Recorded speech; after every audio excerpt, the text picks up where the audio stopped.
Bismillahirrahmanirrahim. Assalamualaikum warahmatullahi wabarakatuh. Qala al-musannif rahimahullahu ta'ala wa nafa'anallahu bihi wa bi'ulumihi wa bi'ulumi sa'iri salafis salihina fid dharain amin. Bismillahirrahmanirrahim. Babu darfis zamani wa darfil makani. Babu darfis zamani ay hada babu darfis zamani, adapun ini itu bab menjelaskan tentang daraf zaman, wa darfil makani dan menjelaskan tentang daraf makan. Dorfuz zamani utawi dorf zaman, definisi dorf zaman, huwa ya dorf zaman, iku ismu zamani adalah isim zaman. Sifatnya isim zaman al-mansubu yang dibaca nasab opo isim zaman bidaqdiri fi dengan menakdirkan maknanya fi. Jadi kalau dorf zaman itu adalah dari isim zaman, berasal dari isim zaman. Isim zaman itu isim yang bermakna waktu, ya. Isim yang bermakna waktu bisa menjadi dorof zaman kalau dia dibaca nasab dan mengira-ngirakan maknanya fi. Seperti lafal al-yauma itu bisa jadi dorof, bisa jadi bukan dorof, karena dia isim zaman, baru isim zaman. Kalau nanti akan menjadi dorof, dia harus dibaca nasab dan harus menakdirkan maknanya fi.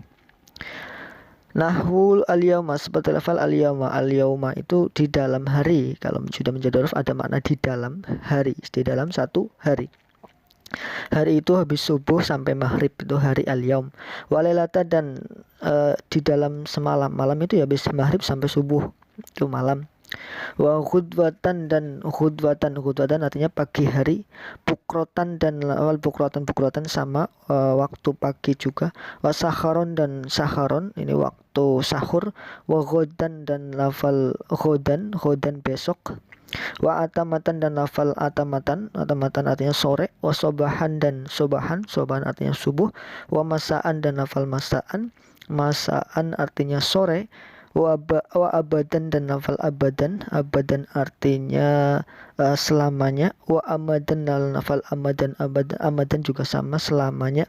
Wa hinan dan lafal hinan artinya ketika.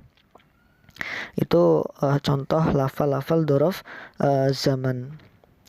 Wama dan lafal-lafal silima asbaha yang menyerupai opo madzalika ing itu al-yaum walail, dan lafal-lafal yang menyerupai isim zaman tersebut ketika dibaca nasab dan menakdirkan fi maka menjadi dorof zaman. Wa darful makani utawi dorof makan, huwa ya dorof makan iku ismul makani adalah isim makan. Sifatnya isim makan al-mansubu yang dibaca nasab opo isim makan bitakdiri fi dengan mengira-ngirakan maknanya fi, sama ya. Dorof makan juga ini berasal dari isim makan atau isim yang bermakna tempat ya. Isim yang bermakna tempat yang menyimpan maknanya fi, seperti amama ya. Namun kalau dorof makan ini khusus kepada isim-isim makan yang mubham atau yang masih umum ya, bukan tempat-tempat yang khusus. Kalau yang dijadikan dorof makan adalah tempat-tempat yang umum. Ama di depan kan umum, depan mana ya kan. Itu dorof makan, isim makan yang menyimpan maknanya fi dan dibaca nasab, seperti lafal amama. Nahu amama, seperti lafal amama maknanya di depan. Wa kholfa dan lafal kholfa maknanya di belakang. Wa kuddama dan lafal kuddama aslinya di depan juga ini. Wa waro'a dan lafal waro'a di belakang artinya. Wa fauqo dan fauqo di atas. Wa tahta dan tahta di bawah. Wa inda dan inda artinya di samping atau di sisi. Wa ma'a dan lafal ma'a artinya beserta. Wa iza'a dan lafal iza artinya di depan juga. Wa hida'a dan lafal hidaha di dekatnya. Wa tilqo'a dan lafal tilqo'a itu di depannya, di hadapannya. Wa hahuna dan lafal hahuna ya, hahuna di sini. Lalu wa huna dan huna sama, huna juga di sini. Wa sama dan lafal sama di sana. Wa ma dan lafal silahnya ma asbaha yang menyerupai opoma zalika ing meniko contoh amama kholfa ila akhirih. Wallahu alam biswab. Lalu yang kedua dari susunan kalimahnya babu dzarfiz zamani wa dzarfil makani. Babu adalah khobar dari mubtada yang makhtuf takdiru hada babu dzarfiz zamani. Babu dimudhafkan juga ke lafal dzarfi, dzarfi mudhaf ilaih jar dengan kasrah, dzarfi mudhaf lagi ke lafal zamani, zamani mudhaf ilaih jar dengan kasrah. Wa dzarfi ini ngataf ke dzarfi yang di depan ya, sama-sama jar. Lalu dzarfi yang kedua ini juga mudhaf ke lafal al-makani, al-makani mudhaf ilaih jar dengan kasrah. Darfu zamani huwa ismu zaman. Darfu ini mubtada rafa dengan domah, dia mudhaf juga ke lafaz zamani, zamani mudhaf ilaih jar dengan kasrah. Huwa sebagai domir munfasil, domir yang pisah yang la mahala laha minal i'rab, tidak punya kedudukan i'rab. Ismu zamani khobarnya ismu khobar rafa dengan domah, ismu juga mudhaf ke lafaz zamani, zamani mudhaf ilaih jar dengan kasrah. Al mansubun naat atau sifat naat hakiki dari al ismu sama-sama rofa dan menyimpan domir yang mustatir yang disrofakan oleh naat hakiki tersebut yang dibaca nasab opo huwa ismun. Bitakdiri fi bi harfu jar, takdiri majrur karena mausan bi, lalu takdiri juga mudhaf ke domir ke lafal fi mudhaf ilaih mahal jar karena fi huruf jar ini ya mabni. Nahul yauma nahu adalah khobar dari mubtada yang mahdhuf takdiruhu dzalika nahwu dia mudhaf ke lafal yauma mudhaf ilaih mahal jar ya, dia karena mudhaf ilaih mahal jar ya, tapi secara lafal yauma ketika dijadikan nasab dzarf zaman berarti dia mansub. Yauma walailata ngataf ke yauma, ghudwatan ngataf juga, pukratan wa sakharon wa ghadan wa atamatan sobahan wa masaan wa madan wa badan wa hinan, ini semua ngataf ke al yauma. Wama dan contoh-contoh ini semua ngataf ke yauma juga.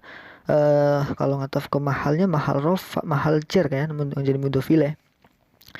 Lalu asbaha silahnya silah jumlah fi'liyah fil madi mabni fathah, fa'ilnya dhamir mustatir, huwa kembali kepada ma, dzalika maf'ul bih mahal nasab, sarafal isim isyarah ini mabni ya, tapi dzalika kembali ke lafal nahul yauma wa lailata. Wa dzarful makani ini mubtada lagi rafa dengan dhammah dzarfu, lalu dimudhaf ke lafal makani mudhaf ilaih dengan kasrah. Huwa dhamir munfasil, dhamir pemisah yang dia tidak punya kedudukan i'rab. Ismu zamani ismu khobar dari dzarful makan, khobar rafa dengan dhammah, dia mudhaf ke lafal makani mudhaf ilaih jar dengan kasrah. Al mansubu menjadi naat hakiki dari ismu, dia rafa sama-sama seperti ismu, dia menyimpan fa'il huwa dhamir mustatir yang kembali kepada ismu. Bi takdiri fi bi harfu jar, takdiri majrur karena kemasukan bi, takdiri juga mudhaf ke dhamir ke lafal fi mudhaf ilaih mahal jar karena fi huruf jar mabni.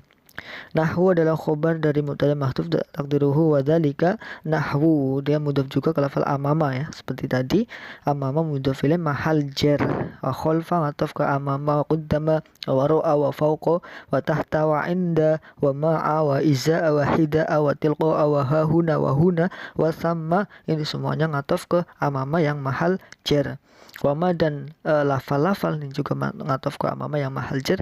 Silahma asbaha fi'il madi mabni fathah, dia silahnya isim mausul, silah jumlah fi'liyah fi'il madi mabni fathah, fa'ilnya dan mustatir, huwa kembali kepada ma, dzalika maf'ul bih mahal nasab, setelah lafal dia mabni karena isim isyarah, dia kembali isim isyarahnya menuju musar ilahnya ke nahwu amama wal khalfa qudama ila akhirih. Wallahu a'lam bishawab. Lalu yang ketiga dari penjelasannya, bab ini menjelaskan tentang dzarf zaman dan dzarf makan. Ini termasuk isim yang dibaca nasab yang ketiga dan keempat ya. Kalau kita hitung dzarf zaman 1, dzarf makan 1, berarti 3 dan 4. Dzarf zaman, dzarf sendiri itu bermakna wadah atau tempat ya. Dzarf zaman dan dzarf makan dinamakan dzarf zaman, dzarf makan karena memang makan dan zaman itu menyerupai tempat ya, menyerupai wadah, makanya dinamakan dzarf zaman, dzarf makan ya. Jadi kalau tempat itu kan bisa mewadahi sesuatu, orang berada di suatu tempat, atau zaman juga ya, orang berada di suatu zaman seperti di dalamnya, di wadah itu. Definisi secara ilmu nahwu dzarfuz zaman. Dzarfuz zaman adalah ismu zaman al-mansub bitaqrifi, adalah isim zaman, isim-isim yang bermakna waktu lalu dia dibaca nasab dan menakdirkan maknanya fi. Harus ada maknanya fi. Jadi al-yauma misalkan maknanya itu di dalam hari, walailata di dalam malam, wa khutbatan di dalam pagi, misalkan ada makna fi-nya di situ kalau dijadikan dzaraf zaman ya. Jadi isim zaman itu tidak selalu dijadikan dzaraf, tidak selalu dijadikan dzaraf zaman, tetapi kalau mau dijadikan dzaraf zaman, maka dia harus dibaca nasab dan harus menakdirkan maknanya fi, itu dzaraf zaman. Lalu yang kedua dzaraf makan. Dzaraf makan adalah ismul makan, isim yang bermakna tempat yang dibaca nasab dan menakdirkan fi. Jadi isim makan itu dia juga tidak selalu dijadikan dzaraf makan. Tetapi ketika dijadikan dzaraf makan, dia harus menakdirkan fi, maknanya fi, dan dia harus dibaca nasab juga. Seperti lafal amama, wa kholfa di dalam, di depan, wa kholfa dan di belakang, wa qaddama di depan misalkan. Itu harus menakdirkan fi dan dia dibaca nasab. Itu namanya dzaraf makan, isim yang bermakna tempat dan dibaca nasab menakdirkan maknanya fi. Namun untuk dzaraf makan sendiri ini khusus untuk isim-isim makan yang mubham atau yang tidak terbatas. Kalau isim-isim makannya terbatas, nanti tidak bisa dijadikan dzaraf. Isim-isim makannya terbatas seperti bait misalkan, itu tidak bisa dijadikan bait, kan rumah ya, sudah terdefinisikan bait rumah itu ya. Jadi sudah tidak mubham lagi, artinya sudah jelas rumah itu. Rumah ya segitu misal. Tapi kalau amama di depan, kholfa di belakang, waro'a di belakang juga, summa sama, huna itu yang mubham atau yang sesuatu yang belum jelas. Depannya depan apapun ya, kan belum jelas. Nah, itu syarat yang ada pada dzaraf makan, harus yang bisa dijadikan dzaraf makan adalah isim-isim makan yang masih mubham, yang belum terkhusus. Ya, itu satu syarat dari dzaraf makan. Tapi ya pada umumnya isim-isim makan, isim yang bermakna tempat yang mubham itu semuanya bisa dijadikan dzaraf asal dia dibaca nasab dan menakdirkan maknanya fi. Nah, itu dari dzaraf zaman dan dzaraf makan kita bisa disimpulkan bahwa dia berasal dari, kalau dzaraf zaman berarti berasal dari isim zaman, dzaraf makan berarti berasal isim makan yang nanti kita akan jadikan dzaraf, maka dia harus dibaca nasab dan dia harus menakdirkan maknanya fi. Mungkin itu. Wallahu a'lam bishawab. Assalamualaikum warahmatullahi wabarakatuh.